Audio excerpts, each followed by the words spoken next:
अस्सलाम वालेकुम स्टूडेंट्स, हम आपको अपने मालूमाती और अमली प्रोग्राम में खुशामदीद कहते हैं। मुझे उम्मीद है कि आपको हमारे पिछले प्रोग्राम काफ़ी दिलचस्प लगे होंगे। आज के इस प्रैक्टिकल में हमारे साथ दे रहे हैं बिलाल, मुइज़ और किरत। मुझे उम्मीद है कि आप सबको पता होगा कि रेनबो किसे कहते हैं और आपने देखी भी होगी। क्या मुझे बता सकता है कोई कि रेनबो कैसे बनती है? जी सर, बारिश के बाद हवा में मौलिक वाटर ड्रॉप प्रिज्म की तरह काम करता है जिससे रेनबो बनती है। आपने बिल्कुल ठीक कहा किरण। बारिश के बाद जब व्हाइट लाइट पानी के ड्रॉपलेट पर गिरती है तो डिस्पर्जन के बाद स्पेक्ट्रल कलर्स में स्प्लिट हो जाती है जिससे रेनबो बनती है।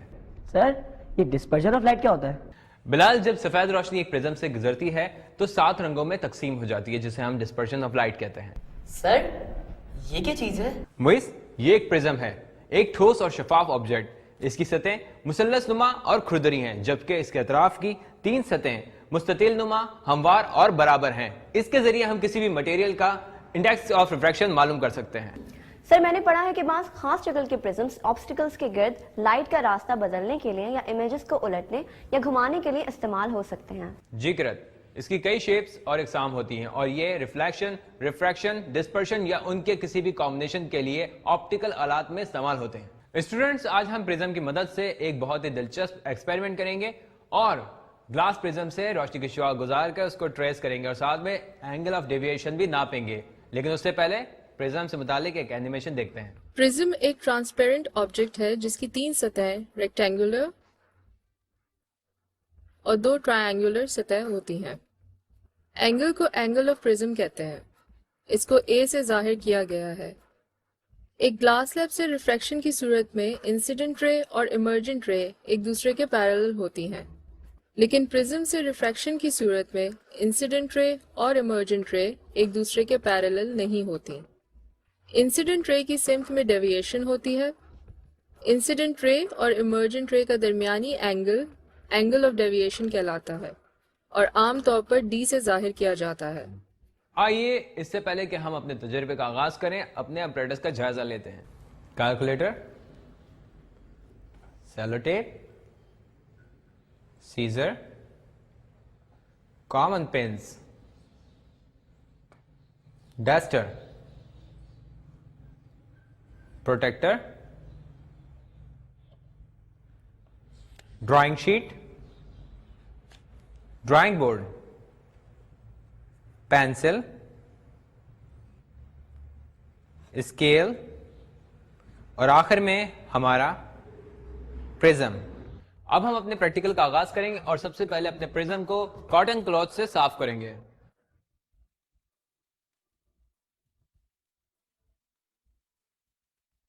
अब हम पेपर शीट को ड्राइंग बोर्ड के ऊपर सेलो टेप की मदद से लगाएंगे। बिलाल और मुइज़, आप मेरी मदद कीजिएगा। Okay sir.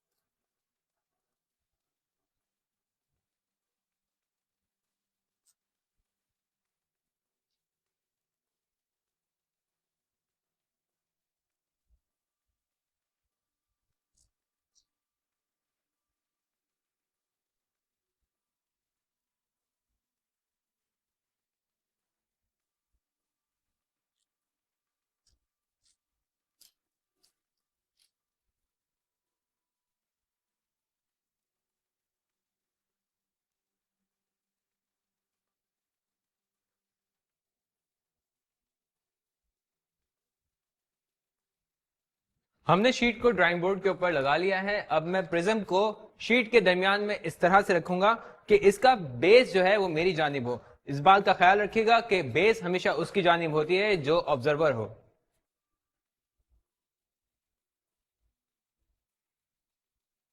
अब मैं एक शार्प पेंसिल की मदद से इसकी बाउंड्री को ड्रॉ करूंगा।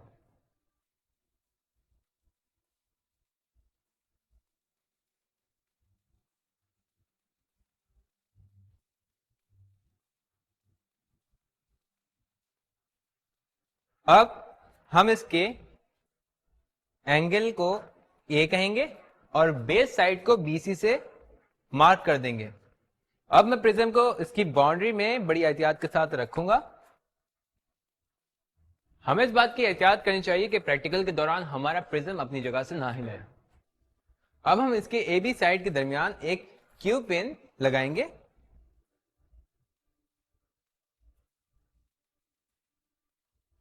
اب ہم پن پی اس کے 5 سینٹی میٹر کے فاصلے پہ اس طرح سے لگائیں گے کہ دونوں پنیں ایک ہی لائن میں نظر آئیں.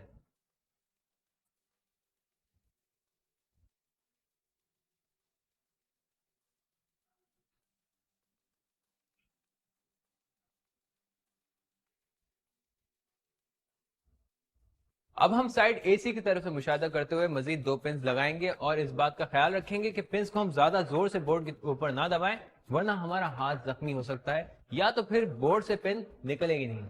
میں بورڈ کو تھوڑا سا ڈائگنل کر کے اے سی سائڈ کی طرف سے مشاہدہ کرتے ہوئے پن آر لگا رہا ہوں.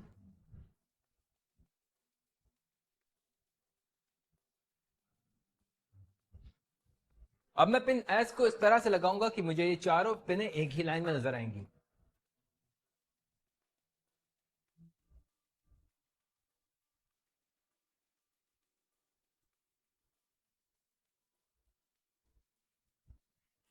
ہمیں اس بات کا خیال رکھنا ہے کہ پن پی کیو اور آر ایس کے درمیان 5 سینٹی میٹر سے کم فاصلہ نہ ہو اور ہماری پنز پراپرلی ورٹیکل ہوں. اب میں پنز کو اور پرزم کو اس کی جگہ سے ہٹا دوں گا اور پنز کی پرکس پہ دائرہ بناتا جاؤں گا.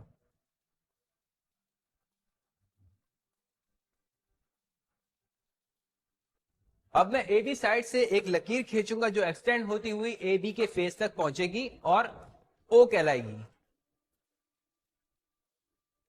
اب اسی طرح سائڈ اے سی سے ایک اور لائن ایکسٹینڈ کرتے ہوئے پوائنٹ او ڈیش تک لے جاؤں گا.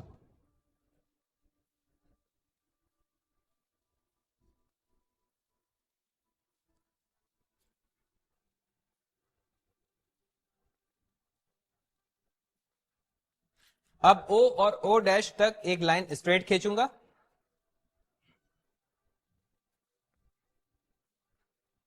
اس طرح ہمیں پی او ڈیش ایس رائٹ ٹریس ہو جائے گی. اب میں پی کیو لائن کو آگے کی طرف ایکسٹینڈ کر رہا ہوں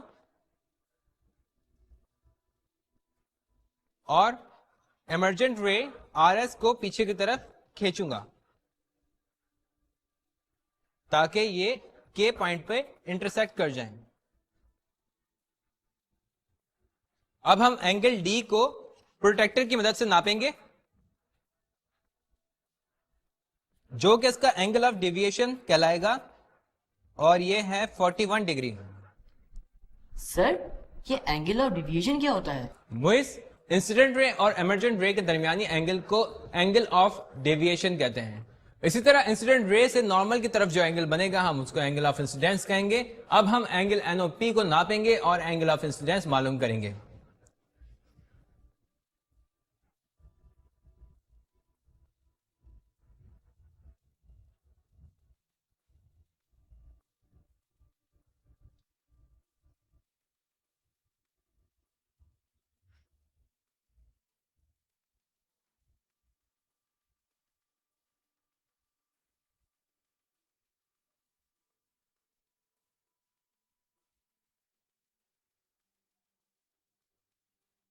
کریکٹ. اب آپ اس کو ذرا میجر کیجئے.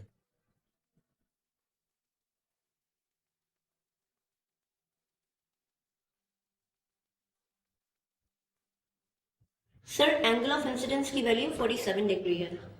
بہت خوب.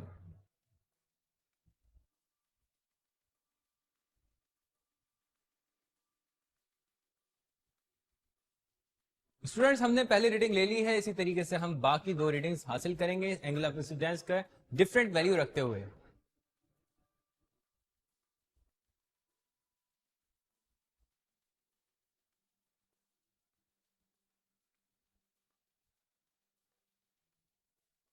آج کے پریکٹیکل سے ہم نے یہ نتیجہ افز کیا کہ ہمارا مین اینگل آف ڈیویشن 41 ڈگری ہے. چلیے اب جلدی سے اپنے پریکٹیکل کو دوہرا لیتے ہیں. آج کے تجربے میں ہم نے گلاس پرزم کے ذریعے ایک رے آف لائٹ کا پاتھ ٹریس کیا اور اینگل آف ڈیویشن کو ناپا. ہم نے ایک پیپر شیٹ کو ڈرائنگ بورڈ پر لگایا. ہم نے ایک شارپ پینسل سے پرزم کا حاشیہ کھینچا. پھر ہم نے 2 پنس پی اور کیو کو ایک دوسرے سے سائڈ اے بی پر 5 سینٹی میٹر کے فاصلے پر لگایا. दूसरी साइड AC पर दो मजीद पिन्स R और S को इस तरह लगाया कि चारों पिन्स एक सेम स्ट्रेट लाइन पर जाहिर हों। एक स्ट्रेट लाइन से P और Q पॉइंट्स को मिलाया और इस लाइन को फेस AB तक बढ़ा दिया, जो फेस AB को पॉइंट O पर मिली। इसी तरह R और S पॉइंट्स को एक स्ट्रेट लाइन से मिलाया और उसे फेस AC तक बढ़ाया, जो AC को पॉइंट O डैश पर मिली। बढ़ी हुई इंसिडेंट रे PQ ने आगे और इमर्जेंट रे RS ने पीछे की तरफ एक दूसरे को एक पॉइंट K पर इंटरसेक्ट किया। फिर हमने एंगल ऑफ इंसिडेंस I और एंगल ऑफ डेविएशन K को एक प्रोटेक्टर की मदद से नापा। हमने तजुर्बे को 2 दफ़ा एंगल ऑफ इंसिडेंस की मुख्तलिफ वैल्यूज के साथ दोहराया और mean angle of deviation calculate किया। ओके स्टूडेंट्स, मुझे उम्मीद है कि आपने आज का दिलचस्प एक्सपेरिमेंट अच्छी तरह समझ लिया होगा। जाने से पहले मैं आपके सामने एक सवाल रख रहा हूं और सवाल ये है कि क्या एंगल ऑफ इंसिडेंस की मुख्तलिफ वैल्यूज के लिए एंगल ऑफ डेविएशन एक ही जैसा होगा? इसका जवाब मुझे अगले हफ्ते जरूर दीजिएगा। जब तक के लिए अल्लाह हाफिज।